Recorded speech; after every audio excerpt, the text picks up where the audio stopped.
এই কপির মধ্যে আমি তুলে ধরেছি। আপনারা দেখতে পাবেন নতুন যে বামফ্রন্ট সরকারের আমলে যে সাইনবোর্ডগুলো হয়ে চলেছে, আচ্ছা সেই বাংলা বললে কি ভারতীয় হওয়া যায় না? সেই বাংলাতে অধিকার নেই? ত্রিপুরার রাজভাষা হলো বাংলা, অপমান কেন? এবার কথা হচ্ছে বাংলা বললে কি ভারতীয় হওয়া যায় না? যে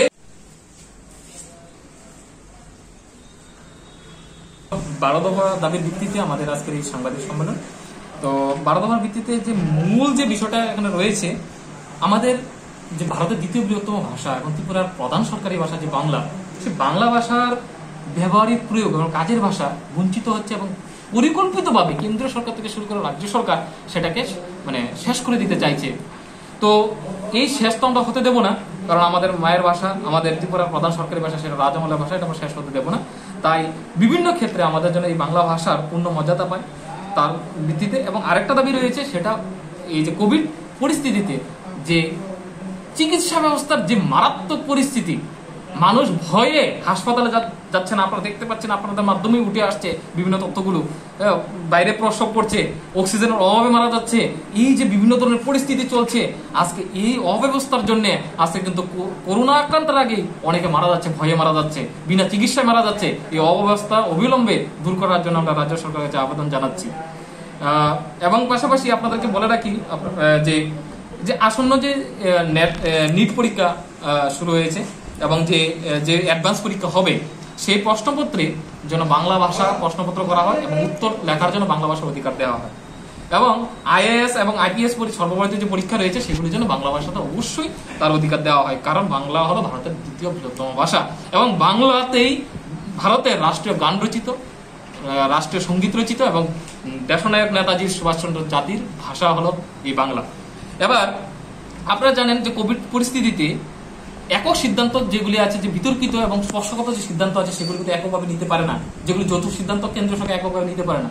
কিন্তু দেখা যাচ্ছে কোভিডের সুযোগ নিয়ে কেন্দ্র সরকার আগ্রাসন নীতি হিসাবে আজকে জাতীয় শিক্ষানীতি, কেন্দ্রীয় শিক্ষানীতির পরিবর্তন করেছে একা একা, এবং সেখানে বাংলা ভাষাকে কি করেছে, ধ্রুপদী ভাষা থেকে বাদ দিয়ে দিয়েছে, মানে যে ভাষা অনেক বছরের পুরনো সেই ভাষাকে বাদ দেওয়া হয়েছে। তাই বলতে চাই যে অবিলম্বে কেন্দ্রীয় সরকারকে এই বাংলাকে ধ্রুপদী ভাষার মর্যাদা দিতেই হবে।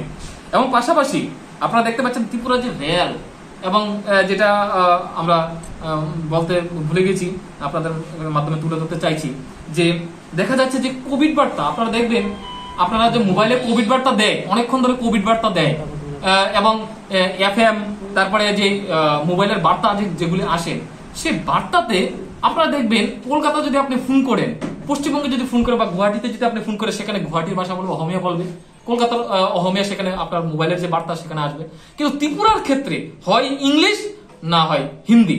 তাহলে ত্রিপুরার যে সরকারি ভাষা, যদি পশ্চিমবঙ্গের সরকারি ভাষা যদি বাংলাতে হতে পারে, গুয়াহাটির সরকারি ভাষা যদি বাংলা অহমিয়াতে হতে পারে, তাহলে ত্রিপুরার সরকারি ভাষাতে কেন করা হবে না টেলিকমের বার্তা, কোভিডের বার্তা কেন হবে না?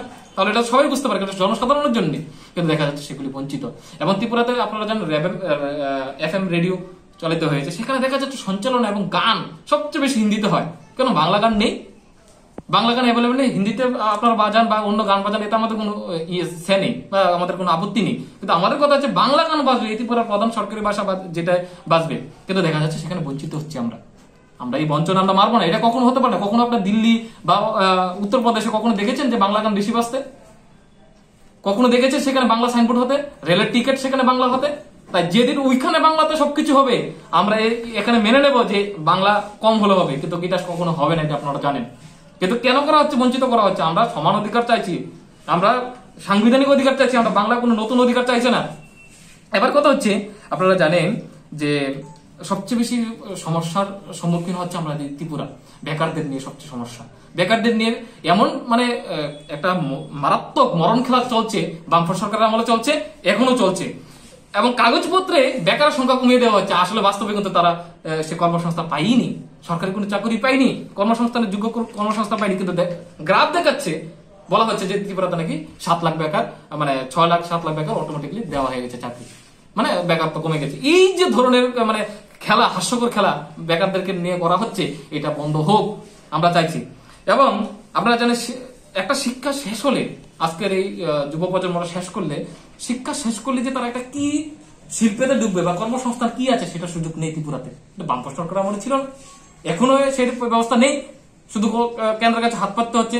এই যে পরিস্থিতি, আমরা সিদ্ধান্তে চাইছি যে আমাদের কর্মসংস্থানের ব্যবস্থা করা হবে, 100% কর্মসংস্থানের ব্যবস্থা এটা সরকার করুক। এবং বামফ্রন্ট সরকার সবচেয়ে বড় যে বিষয়টা আমরা দাবি রাখছি, গুরুত্বপূর্ণ দাবি, সেটা হলো যে বামফ্রন্ট সরকার আমলে একাদশ ও দ্বাদশ শ্রেণীর যে সরকারি ব্যবস্থা, সেখান থেকে বাংলা যে মানে আবশ্যিক ছিল, কম্পালসারি বিষয় ছিল বাংলা বিষয়টা, সেটাকে এডিসি ভোটের মুহূর্তে বামফ্রন্ট সরকার ভোট ব্যাংকের সাথে বাংলাকে ঐচ্ছিক করে দিয়েছিল। এটা নিতে পারে, নাও নিতে পারে, কিন্তু বর্তমান সরকার, নতুন সরকার আসলো, কিন্তু আজ পর্যন্ত সেটাকে মানে আবশ্যিক করা হলো না। তাই আমরা বর্তমানে যিনি মাননীয় শিক্ষামন্ত্রী রয়েছেন, আমরা বাঙালি ছাত্র যুব সমাজের পক্ষ থেকে আমরা ওনার কাছে আবেদন জানাচ্ছি যে অবিলম্বে বাংলা ভাষাকে সম্মান দিন, যোগ্য সম্মান দিন, এবং অবিলম্বে একাদশ শ্রেণীতে বাংলাকে আবশ্যিক হিসাবে করুন এবং আমাদের আশ্বস্ত করুন।